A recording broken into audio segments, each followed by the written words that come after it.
Today's topic will be the Keystone Pipeline. I'll try to keep my comments directed at all things that both parties will do that is most out of sync with the trust that we give to them through the election process. However, it's a lot easier to pick on the party that currently controls the politics of the nation and the media influencers as they go out of their way to seek the power that only we, the people, should have over them. When elected officials do these things, the subtleties of truth, justice, and the American way. Now there's some old Superman intro from the 50s. Then we should all stand and take some notice. So let's just discuss what the media, discuss what no media from either side is willing to tell us about the cancellation of the Keystone Pipeline. The things that I will discuss today run a wide range from stuff that should be regular old general knowledge and distributed by the media to the most likely truth. All of the required information cannot be disclosed because much of it is just slithering around out in these little power-grubbing brains of theirs that control our nation. And based on their deceitful actions, we can anticipate with great confidence that we are on the right track. So let's get to the Keystone Pipeline. And regardless of how you feel about pipelines in general, everyone should have a humongous problem with shutting down the Keystone Pipeline. If you're a greenie, then you should be grateful. And what I mean by that, really appreciate that most of the carbon impact for the entire country has already been absorbed by this project. There's a huge environmental impact that's already been borne by the North American continent, mostly over these last 5 years or so. The iron ore to make the steel facilities and the piping has already been excavated, trucked, shipped to the foundry, processed in the foundries and rolled into pipe and stacked. Then it's been shipped to the numerous project sites across Canada and the United States, offloaded and stacked. Trenches have been excavated and or pilings have been built to hold the piping, and much of the system has already been installed, welded, inspected, and certified. All of this is no small deal. Now, most of the fruit of North America's labor from both sides of the border, and the majority of this project's entire cost to the environment has already been collected. As a green person, you should be overjoyed that the effects to the environment have already been, mostly captured, as opposed to starting anew and spreading out a new and whole range of impacts on the environment, both by forced transportation and trucking over the next 100 years or so. If you're a capitalist, whether Canadian or American, you've been investing in a cleanup of the Alberta tar sands for multiple years or maybe even for decades.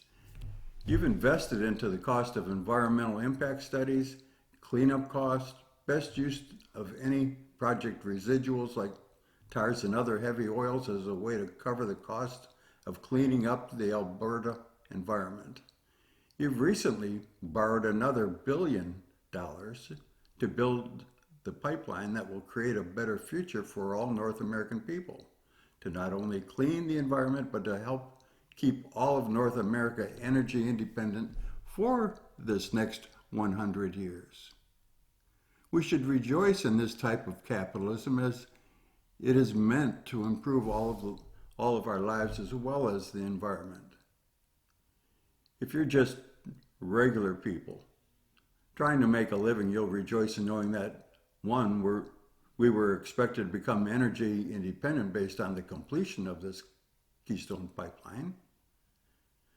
Two, that the environmental impact has already been included in the statistics of prior years.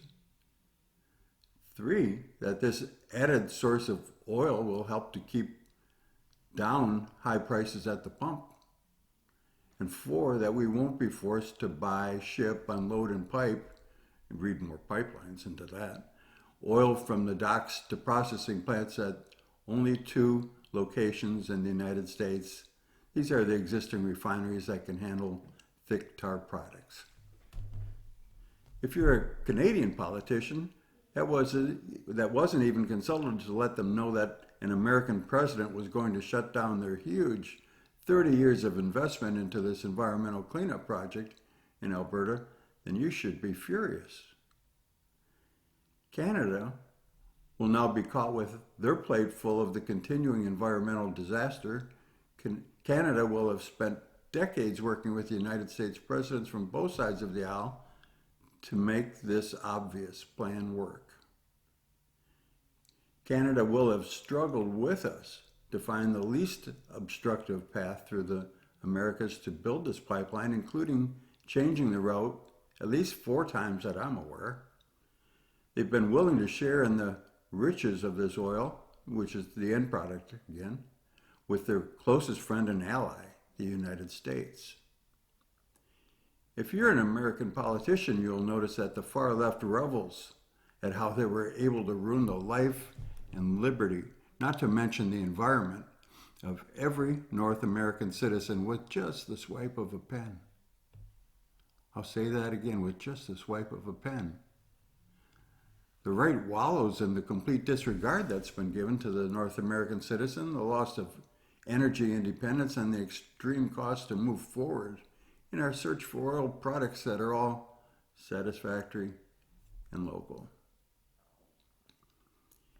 If you're just a lowly citizen of North America, you will be burdened with 100 years of poorly managed and higher costed fuel impacts. We'll be buying from unfriendly and competitive markets.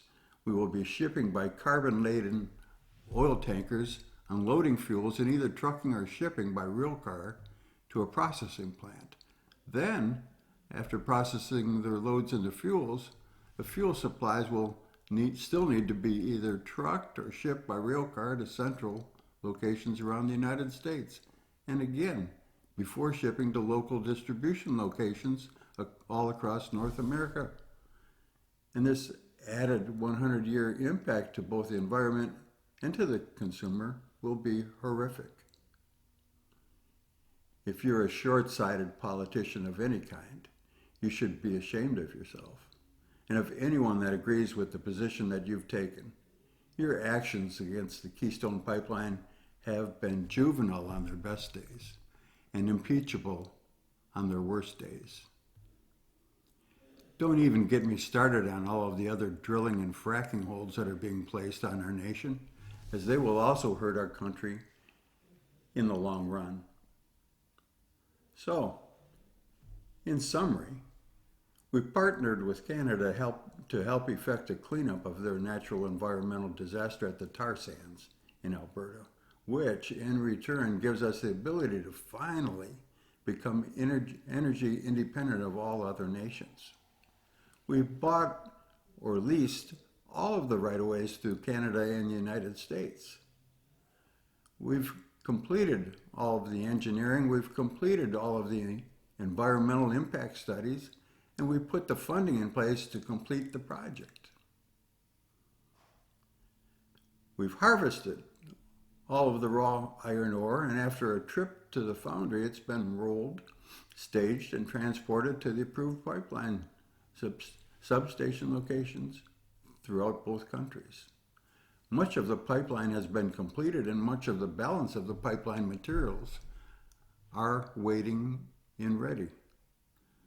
Now we'll just let it all rust and rot in their staging areas until the steel becomes too porous from the rust and too suspect from weather and rust to ever be able to be recertified for use in this or any other future pipeline.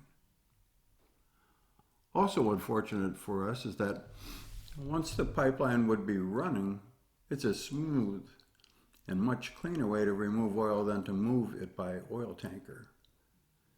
The pipeline would run a series of pumps and motors at low cost to the environment. An oil tanker will burn enough fuel and spew enough carbons into the atmosphere in one single trip for one tanker, as a million or maybe multiples of millions of cars might spew carbon in a year. So there goes that we need to be electrified rather than depend on fossil fuels to run theory. So what happened?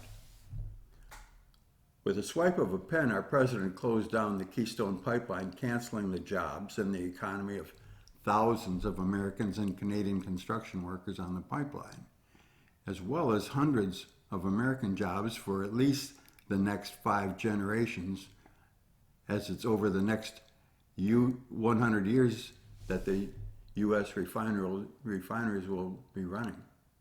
The developers now had to claim bankruptcy, as there is no future income to repay the billions of dollars already borrowed and spent on engineering and construction in both countries. Or will there be a payoff at the end of construction to make payments in return for processed oil? We've let down our neighbor, Canada, again. We've left piping and structural materials out to rot and lay down yards across both countries. We've put our citizens out of work. We've canceled all notion of being energy independent or even energy wise or environmentally conscious, probably forever. So the question is, why and who wins this game? Well, this is a political war, and we know that wars are constantly being started over at least 2 of these 3 topics: politics, power, which is enrichment to the conqueror, or religion. So I guess it's the 2 P's, politics and power this time. Immediately you might think that this is just another, we'll cancel this thing because President Trump allowed it. But I don't think it's just that this time. I think this might be all of that plus the additional follow the money thing. Okay, I'll try to make my message clear. When the Keystone Pipeline was canceled, we lost energy independence immediately. When we lost our potential for energy independence, crude oil surged to $80 per barrel. Prices are still skyrocketing at the pumps. We are now negotiating with OPEC to try to get them to increase production. With its likely new agreement, the rate at the pump will continue to rise. I now offer just an easy example, and I'll only break this example up into the 2 largest parts. So if you were paying $3 per gallon for gas before and now you're paying $4 per gallon, then you're now paying 33% more for your gas than before. Well, guess what happens now? You're also paying up to 33% more for federal, state, and sometimes local taxes than you were before. When this happens to a commodity that you cannot do without, this is, in fact, a tax hike. This one is of major proportions, and number 2, now we'll need to import the balance of the oil needed to fuel our nation. Well, darn the bad luck. All that important stuff doesn't happen for free. Let's just pretend that the import tax on fuels that we will need is 25%. And without a calculator nearby, I can still guesstimate that the projected import tax might amount to billions of dollars in revenue over a 1-year period, and possibly trillions of dollars over the next 10 years. The time is now to ask for a responsible media that will actually present the actual news, including this type of insight, rather than just an influence foray into semi-journalism, prior to the real money-making commercial breaks. Without that happening, what are our chances that the government would rather claim that we are all just conspiracy theorists? Probably none. Our government would rather claim that enough insight to read through the politics to give a likely determination is a conspiracy nut job. It's okay out there. Anyone that can send us a link to any media outlets from either side that also shared the cost benefit in the form of tax revenue windfalls for our government associated with this closing will receive an honorable mention in my next post. Please continue to be kind to other moderate voices out there, and like, subscribe, and please share this short video. As always, this is my opinion. Make it yours. Thank you.